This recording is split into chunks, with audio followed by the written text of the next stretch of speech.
guys, this is Comic Uno, and today I'm doing a review for Justice League of America issue 13. And before I start talking about this issue, just want to give you guys a lot of updates actually, so there actually are a lot of updates. First update is that I will not be doing comic book reviews next week. I'm taking a little bit of a weekend hiatus.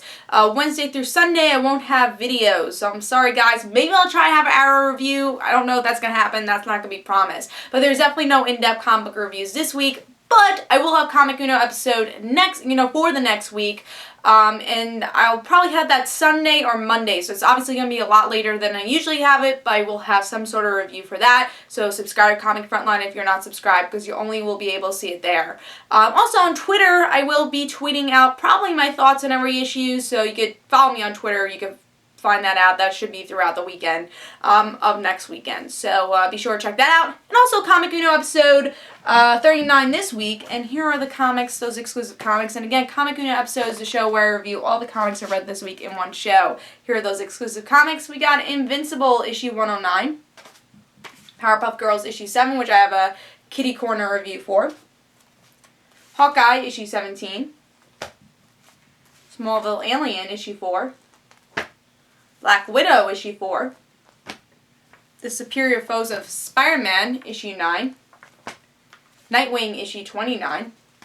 And then Trish Out of Water, issue 5. So if you want to go check out all those reviews, you can go to Comic Uno episode 39, which will be annotated. And also, guys, I have Veronica Mars live show going on Comic Frontline tomorrow. We are going to be, for Media Madness, we are going to be commentating the Veronica Mars movie that comes out tomorrow. So that'll be me, Jay, and Brant, so be sure to check that out. I'll also probably have a review on this channel, but that'll obviously be after our commentary, and I really hope you guys check out the commentary. So that'll be Friday, 9 o'clock p.m. Eastern Time, give or take. So be sure to check that out and subscribe to Comic Frontline. But let's talk about Forever Evil, Justice League of America, issue 13? Yeah, 13. The last part of Forever Evil. This really great tie-in in my opinion. So we get to see Firestorm is letting out all the Justice Leaguers, and that's really been the whole story here. With great art, and I was just super excited to see how this arc actually ended, because I really have been loving this tie-in. It's been great. Love Stargirl, love Martian Manhunter, so it's been a really fun team up with these two, because they're an unlikely team up, so I think that's really interesting to see. But what's going on with the story? We get to see that Stargirl, she goes through a little bit more of her life, seeing that her brother did die, but she was still able to become Stargirl. Her parents said, yeah, still be Stargirl. And she's trying to defeat Despero, trying to get the Justice League out of their own prison, and yeah, she's fighting Despero. And then she sees this light, and the light actually was her escape. And she finds that Martian Manhunter is still alive because of Stargirl escaping her own prison, and yeah, so she was actually trapped the whole time. She never escaped. She was in her own prison, and what Martian Manhunter said was because it was your prison was self-doubt, guilt, pressures to succeed, and fear of failure, which I loved. I really loved that. And that really does define her fears and I guess the weakness of Stargirl at the same time. And then in the end it kind of wrapped up saying, hey, follow Forever Evil 7 to see how everyone gets out of this.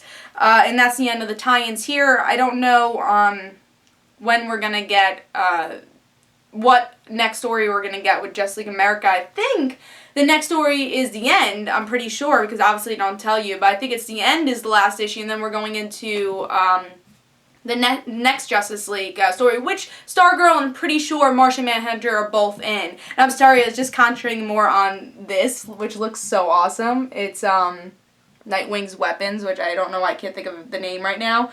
But that is awesome. I think it's probably going to be like $700, just like that battle rank. But that's pretty awesome. Sorry, I was concentrating on that. But let's go back to the review.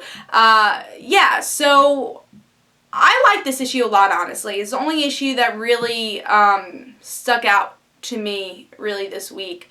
I thought it was a really good ending. I can see why people thought it was a cop-out, which I actually got a message beforehand, did you hate Justice League America? And no, I actually really loved this issue because I kind of figured this was her own prison. I didn't think she was the only one who escaped. So I wasn't upset with that. It wasn't really a twist to me either, but I liked it. I really think that A-Star-Girl's weakness is, the self-doubt and the failure. Really, what is all teenagers' weaknesses is self-doubt because they don't really know, really the question of who am I? And you see that a lot with Stargirl, and I think that's really, really cool thing to see as her weakness and follow her journey throughout her prison. And I thought that just made total sense, especially since the story arc was truly a Stargirl story arc. So I really enjoyed it. I liked the ending.